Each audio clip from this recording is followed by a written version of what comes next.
I just wanted to put something out there because I'm noticing a lot of this going on social media at the moment, and it needs to be addressed because obviously people have got themselves stuck in psychological or emotionally traumatic ruts, and it's not healthy. There's a lot of wallowing and self-pity going on in social media, and it needs to stop because it's feeding into a perpetual cycle of the blues and depression, and it's drawing in people who are looking for magic potions to fix every problem other than the easiest, freest, most cheapest solution, which is just go within and work on yourself. And there seems to be a lot of people trying. They're sitting in their emotions, which is good, but the thing is they're not letting any of it go. They're sitting in it. They're sitting in a bubble of deep emotional feeling, and they're not doing anything to get themselves out of it because it's comfortable for them to wallow and feel sorry for themselves and have their duvet days or their down days, but the days turn into weeks, turn into months, turn into years, and before you know it, you've wasted 10, 15 years of your life wallowing in self-pity, and you still haven't achieved anything in order to better yourself as a person. You're supposed to be here in order to live a peaceful existence, to get to a point in your life where even when you have hard times and troubles and setbacks, you understand the process enough that it allows you to deal with everything from a place of contemplation and peace, rather than fear and anxiety and assumptions and overthinking and stress and depression and all the usual ways that we're taught to handle things that go wrong. But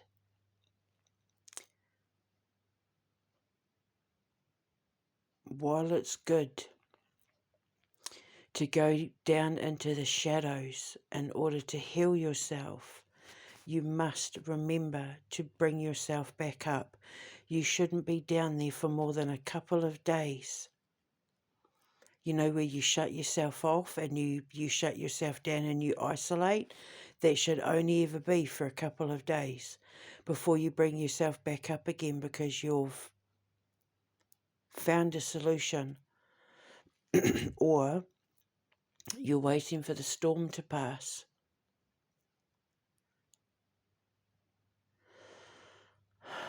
But there's so many people out there that are storm chasers, and they like to sit in the dark. It brings them sympathy, it brings them companionship, it brings them empathy, it brings them people offering solutions, but they still don't do anything about it.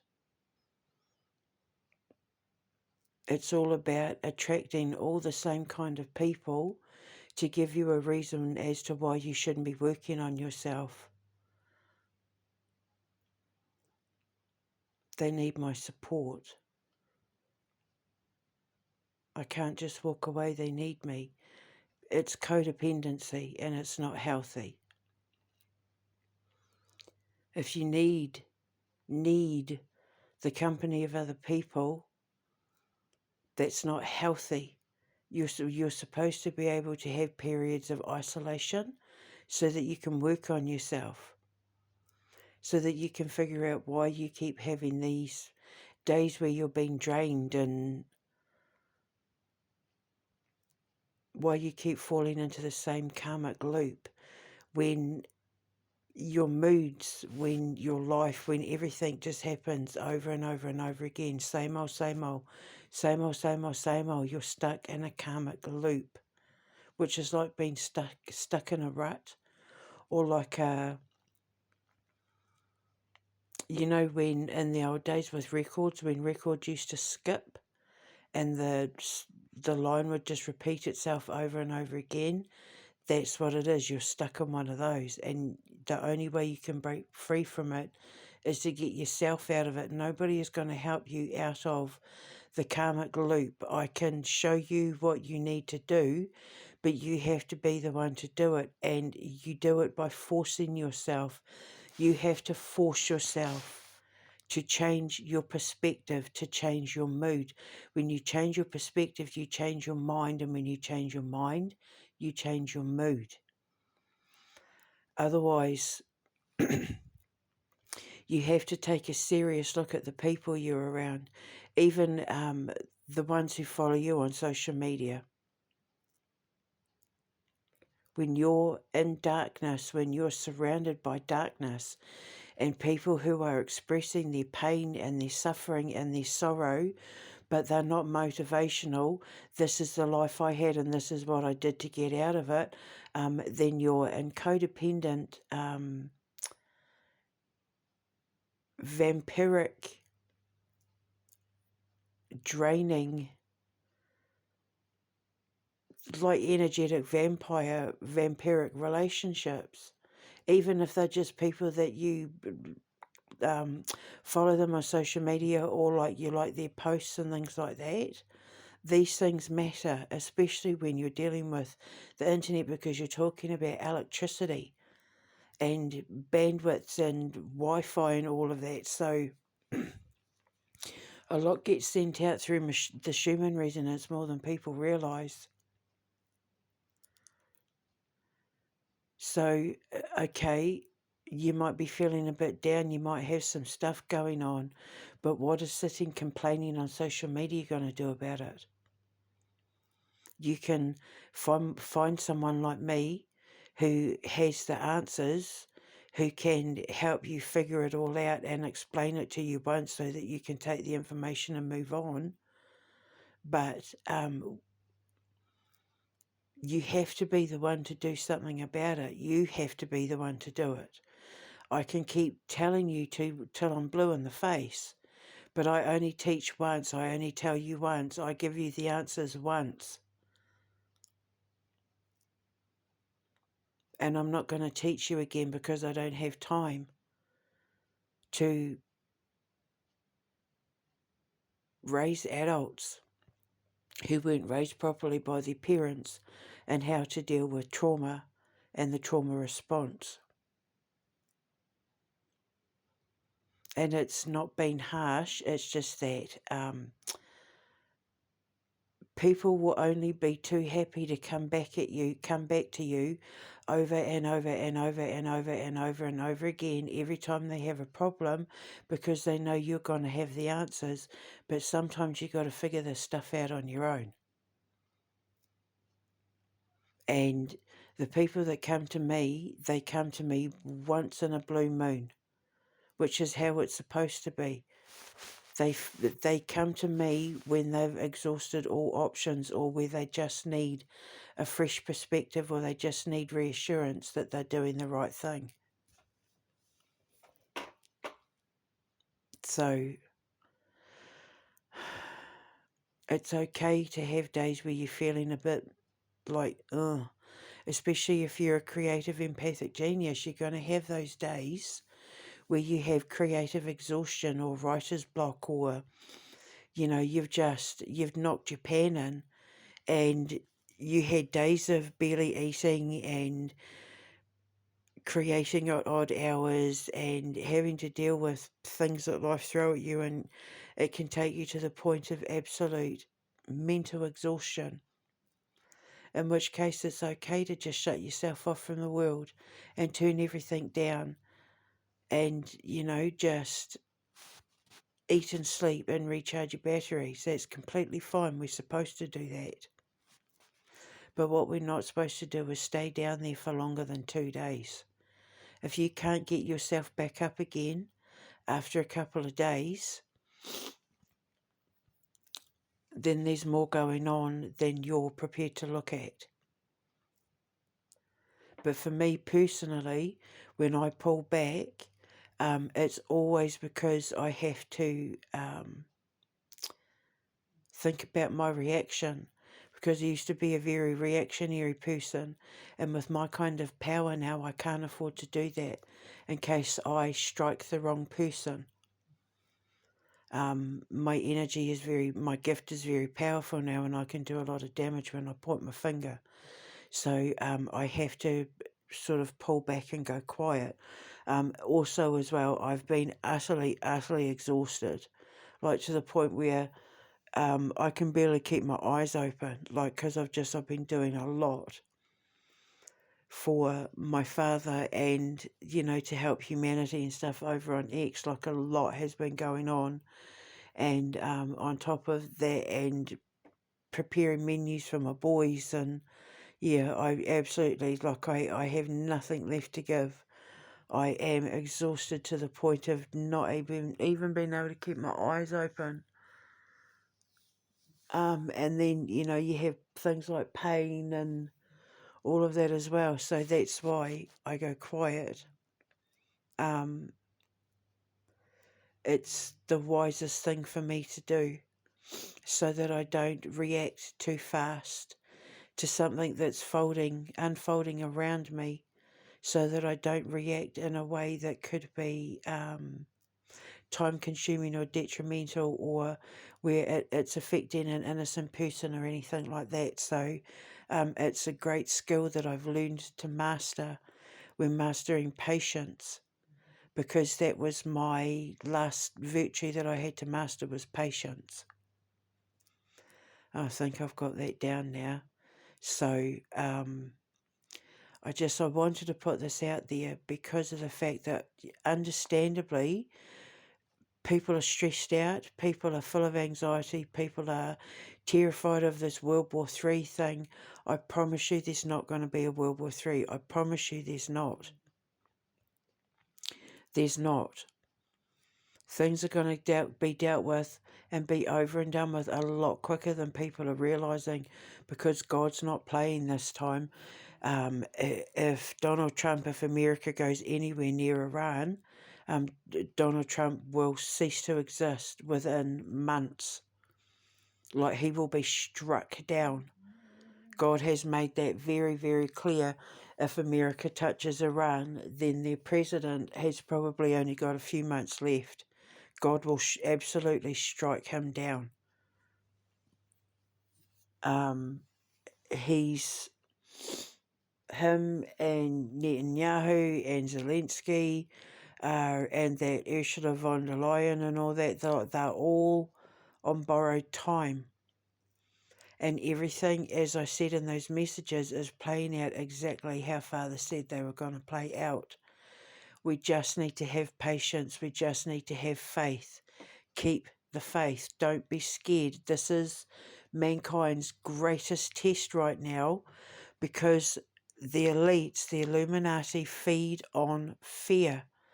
And when they're putting the fear of God and the fear of existence and the fear of survival into you, it gives them such a high and such a sense of power, that it becomes almost like Viagra to them. You can't give that to them. The only way you can defeat narcissists and psychopaths and sociopaths and that is if you stand up against them and show strength. They don't like people who are mentally stronger than them. Their greatest fear, like with Donald Trump, he hates strong women. He does not like strong women. He doesn't like to be in competition with strong women either. But strong women are like his trigger. So you cannot give in to the fear. Don't feed them what they're wanting to take a bite out of you. Stand in your strength, stand in your faith, stand in your honour, stand in your truth.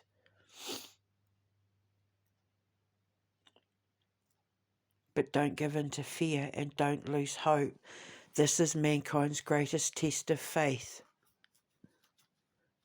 And if we all stand together and we don't bow down to what it is that the carrot they're trying to dangle in front of us in order to get reactions, if we don't bite, if we don't give in to it, then their plan falls apart.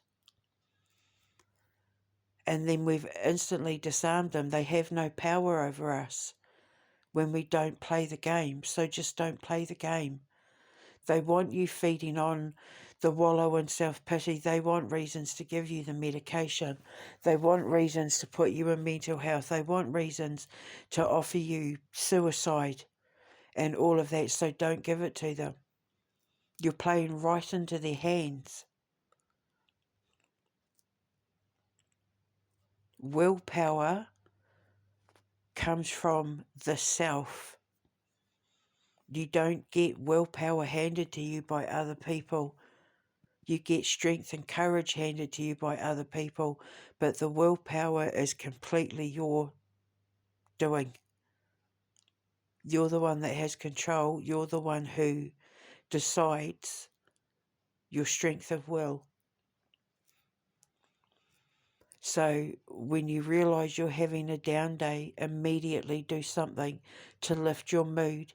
Put music on, put cartoons on, put movies on that make you laugh, that make you feel better. Eat comfort food. Be a little bit naughty once in a while. Like I just had some chocolate, just as a wee treat for my son's birthday. But it's like, like it's okay to bend the rules. Just don't stay down there for too long. Have the presence of mind to understand what's going on, that you're needing to do some introspective healing, that you're needing to do some contemplation, that you're needing to do some compromise and self-analysis and that, but then after a couple of days, get over it. Bring yourself back up again.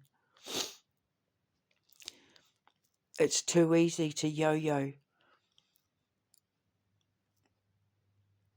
Those bipolar days, they're not healthy.